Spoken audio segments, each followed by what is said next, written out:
Bom, muito bem. Como de hábito, vamos recolher perguntas aqui em conjunto, 2, 3 perguntas, para voltar à mesa. E a gente tem aí uns 20 minutos para conversar. Eu peço que as pessoas levantem a mão, se identifiquem e façam perguntas concisas, terminadas com pontos de interrogação.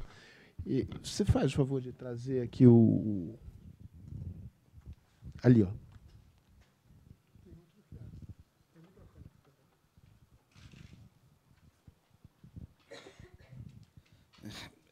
Boa tarde. Eu gostaria que o doutor Vecina tecesse alguns comentários sobre um assunto que está muito presente na mídia com relação à crise financeira das Santas Casas. Quer dizer, se você acompanha as leituras do jornal, todas elas reclamam que o que recebem do SUS é insuficiente para cobrir os custos. E você tem uma resposta, recentemente, do governo do Estado dizendo que destinou maior recurso do que aquilo que deveria destinar. Legal. Tem uma pergunta aqui, outra ali, aí temos 3, voltamos à mesa. Yusuf, da FEOESP. Aproveitando a pergunta sobre a crise das Santas Casas para o doutor Vecina, eu vou perguntar sobre o fechamento das maternidades. Legal. Tem lá atrás mais uma pessoa.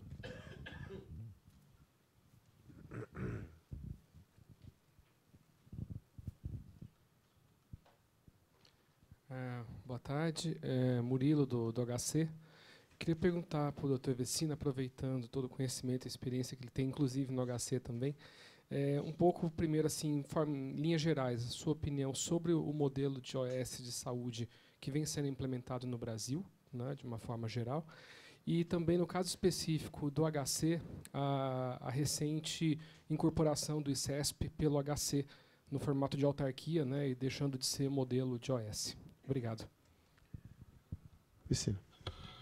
Bom, nenhuma pergunta é fácil, né? Eu gosto desse negócio. Primeiro, a crise das Santas Casas. Eu acho que a gente tem que repensar as Santas Casas, né? Eu vou fazer uma interpretação marxista, mas é a minha interpretação. Veja, as Santas Casas serviam, depois da primeira sequência, aos terratenentes. Quem que as Santas Casas atendiam? Atendiam aos agregados. Era o modelo Casa Grande Senzala. Essa sociedade mudou. A senzala está desaparecendo. O SUS acabou com o indigente. Agora, a Santa Casa continuou com o mesmo modelo de gestão. A Santa Casa é uma instituição de comunidade? Ela, no espírito dela, ela é. Só que ela era de uma comunidade que era a comunidade dos terratenentes. E agora mudou. Eu acho que as Santas Casas têm que mudar para se transformar em instituições das suas comunidades. Como é que faz isso? Como é que abre as irmandades para a participação do SUS? Porque, dessa forma, elas vão poder ser melhor financiadas, porque hoje o SUS financia no máximo 60% do custo de uma atividade qualquer, pelo que nós sabemos. Então, qual tem sido a alternativa das Santas Casas? A alternativa mais simples é a intervenção do poder público desapropriando a Santa Casa da Irmandade. E muitas dão graças a Deus que isso aconteça. Nós temos um monte de exemplos, né? Jundiaí, Jacareí, Indaiatuba, Campo Grande foi e voltou, mas tem um monte. E tem muita Santa Casa fechando, as pequenas Santas Casas que não conseguem ficar de pé, né? Por quê? Porque elas não eram hospitais, eram arremedos de hospital. Então, eu acho que a saída das Santas Casas está na contratualização. E agora, essa contratualização, o que é a contratualização? O Estado diz o que quer que seja feito, a Santa Casa se compromete em fazer e o Estado paga. Lógico que tem um monte de problema no meio do caminho, particularmente tem a ver com o corpo clínico, né? Como é que vai o relacionamento médico nessa história? Mas eu acho que esse caminho é um caminho que está sendo construído, é um bom caminho. Mas passa por um novo olhar das instituições na sua relação com a sociedade. É uma coisa na qual eu acredito. A questão do fechamento das maternidades, veja, abaixou as taxas de natalidade, caíram, né? E aí tem maternidade com leito demais. E nós temos um problema importante neste país que chama-se mortalidade materna.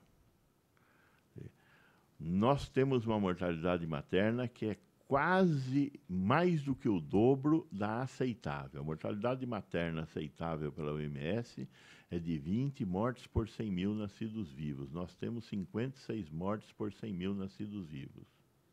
Entre as pretas, essa mortalidade é de 260 por 100 mil nascidos vivos. Uma parte se explica pela hipertensão prevalente nos negros. A outra parte é pobreza. E o modelo assistencial que nós temos, que dá alta para o pré-natal na 36ª semana, né? As nossas mulheres, e boa parte de vocês, mulheres que estão aqui, que pariram com quem fez o pré-natal de vocês, né? O povo pare com quem está de plantão, depois de ter tido alta do pré-natal na 36ª semana. E entre a 36ª e a 38ª é que a eclâmpsia se manifesta, que é a causa mais importante de morte. Nós não vamos mexer na mortalidade das nossas mães se nós não mexermos no modelo de assistência ao parto. Agora, para mexer de maneira adequada no modelo de assistência ao parto, nós temos que repensar no planejamento das maternidades vis-à-vis a queda da taxa de fecundidade. Quem faz isso? O Estado. Então, da mesma maneira que o Estado permite que abra, o Estado tem que verificar se pode fechar. E quando alguém quer fechar e não pode fechar, o Estado tem que intervir. Porque a vigilância sanitária tem esse poder de intervir. Assim como intervém nas santas casas, quando elas querem fechar o pronto-socorro, que é a parte crítica do funcionamento das santas casas. Grande parte das santas casas que fecharam, ou que passaram por processo de intervenção, a porta de entrada da intervenção foi o pronto-socorro. Então, o que eu estou querendo dizer, Yusuf, é que tem que haver uma visão do poder público, enquanto a autoridade regulatória, para revisitar essa questão das maternidades e do trabalho que as maternidades devem fazer, tanto no setor público quanto no setor privado. E revisitar esse modelo de assistência ao parto que nós temos, que é um modelo que mata mães, principalmente mães pobres, né? Com relação ao HC, senhores vão me desculpar, senhoras e senhores, eu acho que foi uma cagada. Tá certo? Passar para a autarquia de regime especial do HC, que de especial não tem nada. A autarquia de regime especial pode ser boa para a USP, apesar de tudo que está, né? O problema da USP é outro. Eles aumentaram 20% o número de vagas sem que o ICMS tivesse crescido 20%. E agora o ICMS caiu. Então, é óbvio que a USP entrou em crise, né? A universidade pode funcionar com um sistema gerencial mais lento.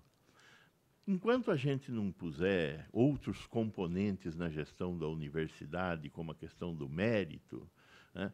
Eu sou docente da USP, eu vejo o que os meus colegas fazem e o que eu faço. A Universidade de São Paulo pode ser a melhor do país, mas é muito pouco ser a melhor do país. Por quê? Porque não tem um sistema de meritocracia. Porque não tem um sistema que estimule as pessoas a serem os melhores professores, os melhores pesquisadores. Não tem. Então, vá lá que uma autarquia de regime especial sirva à USP, mas uma autarquia de regime especial não serve ao HC e só não vai para o fim, para as cucuias, porque tem a Fundação Faculdade de Medicina, que é a fundação de apoio. O que o ICESP fez, vindo para cá e saindo da UES, que era a Fundação Faculdade de Medicina, né, trocou 6 por meia dúzia, né, com o risco de que o problema do financiamento se dilua dentro do ICHC, porque certamente financiar o ICESP é diferente de financiar o Instituto da Criança. E ele agora entrou nessa vala comum. Essa é a minha opinião. Muito bom. Perguntas adicionais? Cupertino. Cupertino.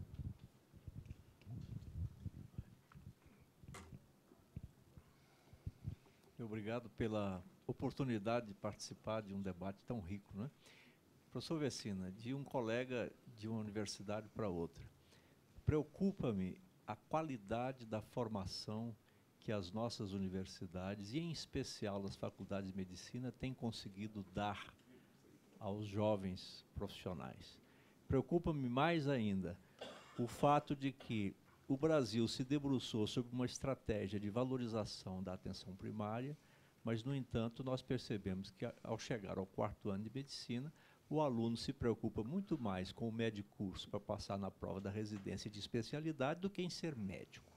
O que é que nós vamos fazer para que isso não se torne um grande fator de complicação, tendo em vista todo esse cenário tão bem desenhado que foi aqui? Claro que pode. Eu não queria falar, mas é a questão das parcerias públicos-privadas, que eu acho super importante, né? Mas o problema é a questão do Tribunal de Contas. E eu acho que, eu não sei, o doutor Vecina, eu sou diretora do Hospital Samaritano e a gente tem esse tipo de problema nas parcerias públicas e privadas. Eu suponho que o Hospital Sírio-Libanês também tenha.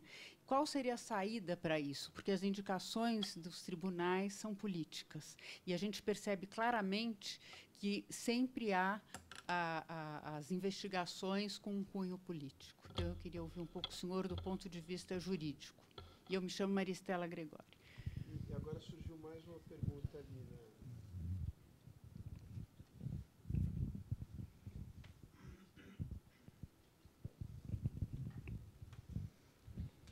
né? Boa tarde. Rafael, da Procuradoria do Estado de Goiás. A minha pergunta vai para o Dr. Gonçalo e para o Dr. Paulo Modesto. Parece consensual reconhecer que esse modelo de parcerias representa uma alternativa viável para que o poder público consiga ofertar adequados cuidados em saúde à população. E todos parecem reconhecer também que as parcerias não são, porém, uma panaceia. A minha pergunta, portanto, é a seguinte: como compatibilizar o recurso às parcerias pelo poder público sem que o poder público incorra no risco de se tornar refém dos parceiros privados? Eu falo isso me servindo da experiência doméstica, que é a experiência que eu vivencio no estado de Goiás como procurador. Hoje o estado de Goiás possui as suas grandes unidades públicas hospitalares geridas por organizações sociais.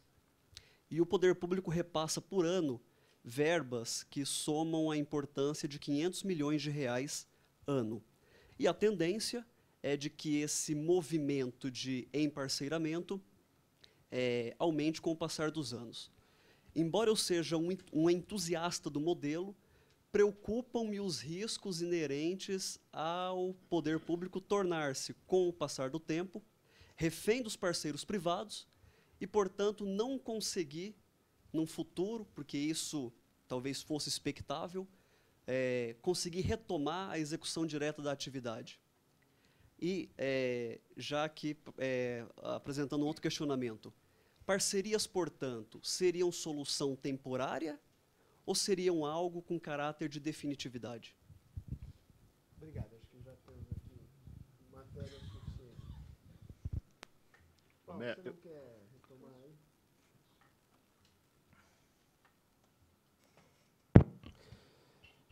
Primeira pergunta sobre os tribunais de contas, indicação política, doutora Maria Estela. De fato, há um problema nos tribunais de contas. É um órgão que se modernizou pouco no Brasil. Os próprios tribunais reconhecem isso e estão com grande receio do que pode vir. O STJ, Superior Tribunal de Justiça, começou a trazer para o próprio tribunal a competência, reconhecer a competência para fiscalizar mais intensamente os tribunais de contas e o CNJ também, embora eles não sejam órgãos do Poder Judiciário. Com receio de, não tendo representação no CNJ, nem maior influência no STJ, os tribunais de contas têm pleiteado ao Congresso Nacional a criação de uma agência reguladora dos tribunais de contas. É preciso que isso fique claro. Bom, só para dizer, a agência reguladora dos tribunais de contas é um passo.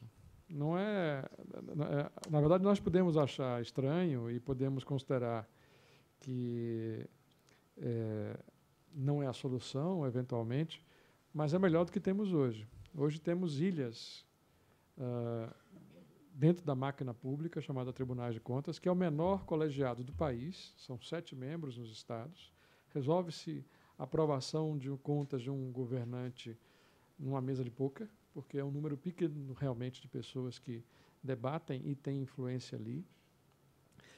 De modo que é preocupante o que existe hoje. Hoje você tem várias denúncias de malversação de recursos dos tribunais de contas e já há, inclusive, membros do Tribunal de Contas aqui de São Paulo, salvo engano, inclusive. Um deles está afastado exatamente por denúncias graves de desvio e achaques. Ou seja, a própria agência reguladora dos tribunais de contas seria um avanço, na medida que obrigaria algum grau de transparência maior, alguma padronização dos processos decisórios, a maior abertura à cidadania para questionar as decisões do próprio tribunal. Seria um avanço. Não sei se é a solução, mas um avanço, um passo, pelo menos, para quebrar o insulamento dessas entidades. Mas não há solução a não ser política. Não tem uma solução jurídica. A Constituição estabeleceu esse modelo, que é um modelo muito ruim, porque é com base em indicações políticas, mesmo assim já melhorado. Porque antes da Constituição de 88, todas as indicações eram políticas. Depois da Constituição de 88, algumas indicações são vinculadas a auditores do tribunal e membros do Ministério Público junto ao Tribunal de Contas. Portanto, o governador, por exemplo, hoje não tem o seu número de indicações completo. Ele tem uma livre e 2 vinculadas. O legislativo é livre para escolher quem quiser. De modo que ou esse modelo é modificado, se passa a exigir algo mais para a avaliação desses integrantes que têm um papel relevantíssimo, cada vez maior. Com a lei da ficha suja, inclusive, o aumento de importância cresceu. Todas as leis que nós temos produzido nos últimos anos têm aumentado a importância das decisões do Tribunal de Contas, mas o grau de responsabilização dos seus membros não aumentou. Ao contrário, continua extremamente limitado. Quer que eu responda a segunda ou já passa para o Vecina? Como a pergunta do Rafael, que agradeço a presença também aqui, de fato, essa é uma preocupação. Eu acho que a transferência cada vez maior de serviços para entidades parceiras, se tem a virtude de entregar resultados e transparência eventualmente até maior do que do próprio Estado, por incrível que pareça, cria o problema da perda de memória administrativa. Você tem cada vez menos agentes da máquina pública diretamente envolvidos na produção desses serviços. E como nós também não temos memória na área de controle ainda adequada, nós corremos o risco de não termos nada, nem memória executiva, nem memória de controle. Isto é grave. O que eu tenho tentado defender é a ideia de que se aprenda com as parcerias a fazer controle melhor da máquina pública e se estabeleça o tempo todo comparabilidade, para que a gente importe tecnologia de gestão.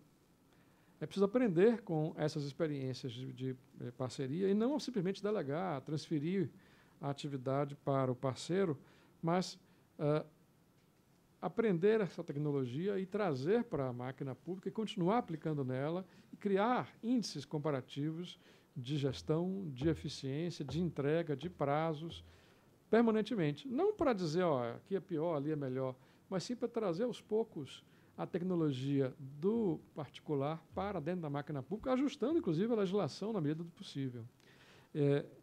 É preciso que a máquina pública aceite o experimentalismo. Aceite que situações específicas reclamam soluções específicas. E isto é possível ser feito no particular e também é possível ser feito na máquina pública. Há um grande medo, não só dos tribunais de contas, mas da perda da uniformidade. Essa colocação do Versina é corretíssima. As pessoas gostam de seguir rotinas e parâmetros únicos. E isto não funciona muitas vezes. Isso é um problema. Uma coisa que o Instituto, às vezes, deve discutir aqui, enfim, com frequência, há um filósofo francês que é muito divulgado hoje no Brasil, que diz que nós vivemos na era do medo e, o pior, da desculpabilização do medo. Luc Ferry diz isso com todas as letras. Hoje, o medo virou uma virtude. Né? Uma virtude. Antes nós dizíamos ao filho, olha, não tenha medo. Medo é coisa de... Gente grande não tem medo. Hoje nós dizemos, tenha medo. Cuidado na esquina, não saia. É virtude ele ter medo e receio e cautela. Nós ensinamos aos servidores públicos a ter medo. Medo do Tribunal de Contas, medo dos órgãos de controle, medo de inovar, de oferecer soluções novas, de experimentar soluções novas. Isto é trágico. Portanto, a única solução é importar tecnologia, criar memória administrativa, formar permanentemente pessoal, fazer debates como esse com maior constância, para que a solução não seja temporária, como foi sugerido. O inferno de Dante tem 9 níveis. Nós devemos só no terceiro nessa história do Tribunal de Contas. Tem muitos ainda para andar, viu?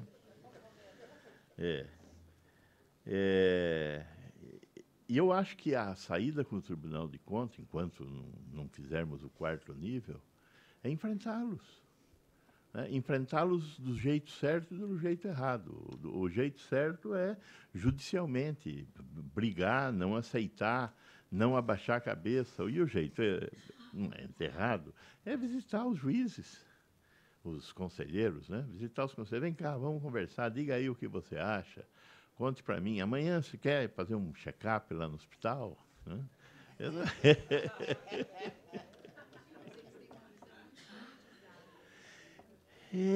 Pois é, por isso que nós temos que pegá-los por aí, pela visão politizada. É o ponto fraco dele. É o ponto fraco. Com relação à pergunta do Rafael, eu acho que o doutor Modesto matou a pau. Nós temos que aperfeiçoar nossa capacidade de dar transparência para essa relação. O que nós temos que exigir do Estado é transparência na relação. E aí você tem que comparar. Ora, esse é um caminho sem volta? Eu acho que é um caminho sem volta. Se nós amanhã fizermos uma reforma administrativa fantástica, eu acredito que, mesmo assim, as parcerias público-privadas continuarão tendo um espaço privilegiado na área da saúde e em outras áreas. Agora, o que precisa existir é transparência, controle e aprendizado de controle. Agora, nunca esquecer que em tudo que o homem impõe a mão pode desandar, né? Nós tivemos aqui no estado de São Paulo, nós temos uma experiência muito boa com as organizações sociais, mas pelo menos 2 já foram colocadas para fora, né? Em condições em que desvios aconteceram. Então, os desvios vão acontecer. Agora, a exceção é uma má regra, né? Nós não podemos imaginar que você, porque teve um desvio, você mata a família inteira, né? Pelo contrário, nós temos que aprender a corrigir nossos erros. Então, eu acho que o Estado tem que se transformar cada vez mais num órgão que regule de maneira mais adequada essas organizações e crie espaços de comparação, né? Pega lá, compara com as de São Paulo, compara com as do Rio, criar espaço de comparação. Quanto é que está aí, quantas pessoas por leito, qual é o gasto por leito. É óbvio que nós estamos falando de coisas que ainda não existem, né? O grau de informatização que nós temos, o grau de controle que nós temos na rede hospitalar brasileira é muito vagabundo. Dos 6.200 hospitais que nós temos no Brasil, 500 são informatizados. O Afonso está aí. Afonso, quantos hospitais no Brasil têm sistema de apuração de custo que mereça esse nome?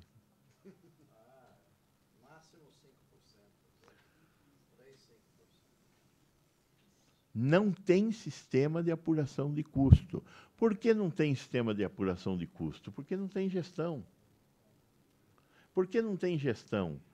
Porque não é demandado, não existe demanda de eficiência na sociedade brasileira. A sociedade brasileira, ela despreza olimpicamente a eficiência. Nós gostamos da eficácia, mas da eficiência nós temos desprezo a ela. Então, é a sociedade que não demanda eficiência. Nós não demandamos eficiência da universidade, nós não demandamos eficiência dos nossos hospitais. Nós temos que acordar para a questão de que chegaram novos comensais, mais 50 milhões de brasileiros, e tem outros 40 milhões de brasileiros na porta, que não são cidadãos. E a única maneira de pôr eles para dentro é aumentar a eficiência, porque mais dinheiro vai ser difícil fazer nascer nas árvores. Então, nós temos que fazer dos dinheiros uma melhor distribuição. E isso só vamos conseguir se aumentarmos a eficiência. Os tribunais de contas têm que ajudar nisso.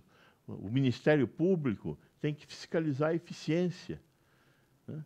E tem que fiscalizar o modo de ação do Estado. E aí vem a sua pergunta, Cupertino. Eu sou um sujeito absolutamente herético nessa questão. Entre não ter e ter uma porcaria, muitas vezes ter uma porcaria. Por quê?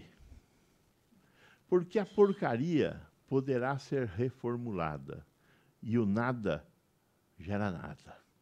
Então, eu prefiro ter 100 faculdades de medicina formando médicos, com todo respeito, bolivianos, que venham trabalhar comigo, porque eu os reformularei. E essa é uma coisa que nós temos que aprender. Quem faz o bom trabalhador não é a universidade, é a organização. Isso é no mundo inteiro assim. O cara sai da faculdade e vai trabalhar numa empresa que não tem nada a ver com o que ele aprendeu no A, e a empresa vai formá-lo. No setor saúde, nós temos escassa experiência de fazer isso, né? O meu hospital aplica 3,5 horas de capacitação mês por trabalhador. O Einstein faz a mesma coisa ou mais. Nós não temos isso. Os nossos hospitais não dão conhecimento aos seus trabalhadores. Um trabalhador que não sabe o que faz é um trabalhador desmotivado, é um trabalhador que faz com medo de errar. Então, eu quero esses médicos formados para reformá-los, né? A residência é um negócio importante, nós temos que fazer boas residências. Mas, mesmo assim, é um caminho. Eu acho que aí a gente tem que aceitar o fato de que a realidade não é cartesiana, a realidade é dialética. E nós temos uma tendência a pensar cartesianamente. Primeiro isso, depois aquilo. Primeiro a escola boa, depois o médico bom. Não. Temos que pensar dialeticamente. Muito bem. Com essas duas notas finais sobre o médico boliviano e a dialética, eu acho que a gente poderia encerrar aqui agradecendo muito ao Dr. Vecina, ao Paulo Modesto, ao Januário e a todos vocês. E eu desejo boa sorte na saída aqui também. Uhum.